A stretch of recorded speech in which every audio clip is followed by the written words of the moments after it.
Bismillahirrahmanirrahim. Assalamualaikum warahmatullahi wabarakatuh. Perkenalkan, nama saya Ali Akbar Ferdiansyah, NIM 1807211001060. Di sini saya akan menjelaskan tentang koperasi konvensional di luar negeri. Yang pertama, sejarah perkembangan koperasi. Yang pertama, koperasi berkembang di Inggris sekitar tahun 1844, pelopornya Charles Howard di Rochdale. Yang kedua, di Indonesia sekitar tahun 1869, pelopornya R.A. Wiryamaja. Secara resmi, gerakan koperasi lahir pada tanggal 12 Juli 1947 pada kongres pertama di Tasikmalaya.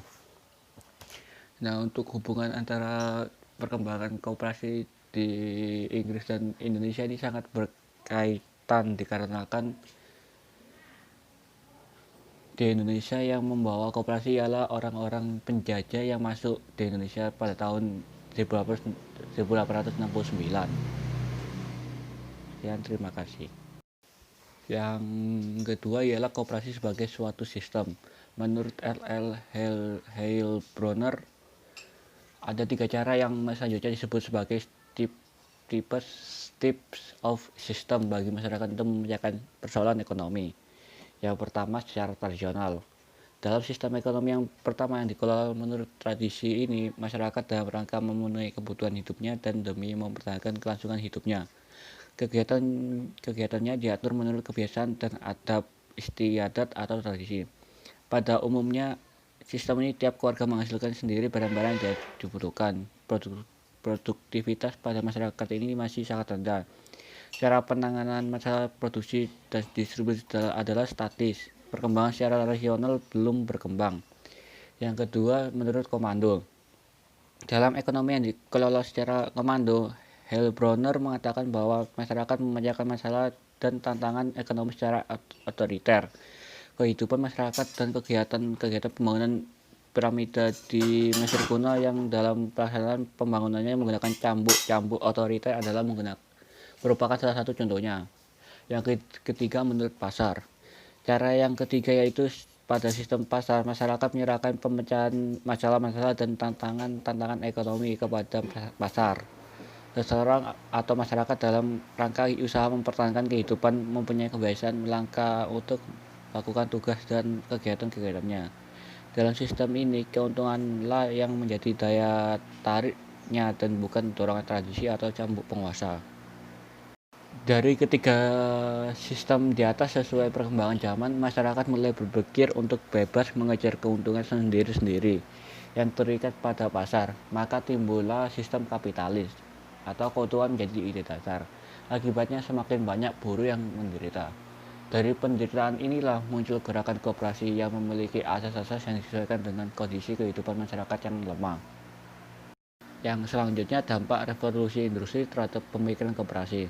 Pertama, bagi kaum buruh dampak negatifnya: 1. Perbedaan kelas bagi si pemilik dan buruh semakin besar, menimbulkan pemberontakan. Yang kedua, pekerjaan buruh makin berat dan menjemukan. Yang ketiga, banyak pengangguran karena banyak menggunakan mesin-mesin. Yang keempat, harga mesin menjadi mahal, menyebabkan kapitalis saja yang dapat membelinya. Kedua, kondisi kerja sangat buruk, banyak anak-anak dipekerjakan, penggunaan mesin mendesak manusia. Ketiga, revolusi industri menjadi hikmah bagi lahirnya gerakan koperasi yang dicetuskan oleh Robert Owen pada tahun 1830, kemudian berkembang ke Rochdale tahun 1844. Keempat, revolusi industri melahirkan 2 sistem pemikiran, yaitu pertama, ilmu pengetahuan ekonomi seperti yang dikatakan Arnold Toynbee dalam bukunya The Industrial Revolution. Kemudian Adam Smith dengan The Will of Nations pada tahun 1776. Thomas Robert Malthus Principles Population as it Affects the Future Improvement of Society pada tahun 1798. Sejarah perkembangan koperasi di dunia. Di Inggris, pekerja sebanyak 28 orang membentuk perkumpulan dan mendirikan toko. maka didirikan koperasi konsumsi dipelopori C. Howard pada tahun 1844. Berkembang usaha produktif, perumahan bagi anggotanya, dan menyelenggarakan pendidikan.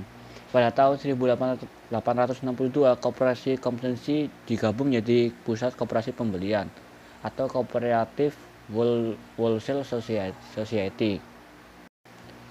Di Prancis, pelopornya Charles Fourier, Louis Blanc, Ferdinand Lassalle. Di Jerman, pelopornya V.W. Raiffeisen menganjurkan kaum petani untuk menyatukan diri dalam kumpulan simpan pinjam. Pelopor lainnya Hans Schulze.